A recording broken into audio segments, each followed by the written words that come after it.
June 4వ తారీఖు గురువారము ఈ అధిక మాసంలో వచ్చేటువంటి సంకష్టహర చతుర్థి చాలా విశేషమైనటువంటి రోజు. ఎవరైతే మీరు చేసేటువంటి పనుల్లో చాలా రోజులుగా ఇబ్బందులు కలుగుతూ ఆటంకాలు ఎదుర్కొంటూ ఉన్నారో వారు తప్పకుండా ఈ వీడియోను సేవ్ చేసుకోండి, 10 మందికి షేర్ చేయండి. అధికస్తే అధికం ఫలం అన్నారు. అంటే ఈ అధిక మాసంలో చేసేటువంటి మీరు పూజలు కావచ్చు, వ్రతాలు కావచ్చు, వాటికి విశేషమైనటువంటి ఫలితం మీకు లభిస్తుంది. మామూలు మాసాలలో మీరు చేసేటువంటి దానికన్నా కూడా అధిక మాసంలో చేసేటువంటి ఈ పూజకు, ఈ చేసేటువంటి వ్రతాలకు చాలా ఎక్కువ ఫలితం మీకు లభిస్తుంది.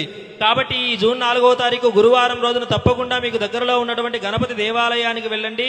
అక్కడ స్వామివారిని విశేషించి అష్టోత్తర శతనామాలతో కానీ, సహస్రనామాలతో కానీ గరికతో అర్చన చేపించండి. స్వామివారికి ఉండ్రాలను, లడ్డూలను నైవేద్యంగా సమర్పించండి, భక్తులకు పంచిపెట్టండి. చాలా మంచి జరుగుతుంది. ఓం గం గణపతయే నమః అనేటువంటి మంత్రాన్ని మీకు వీలైనన్ని సార్లు జపించండి, చాలా మంచిది.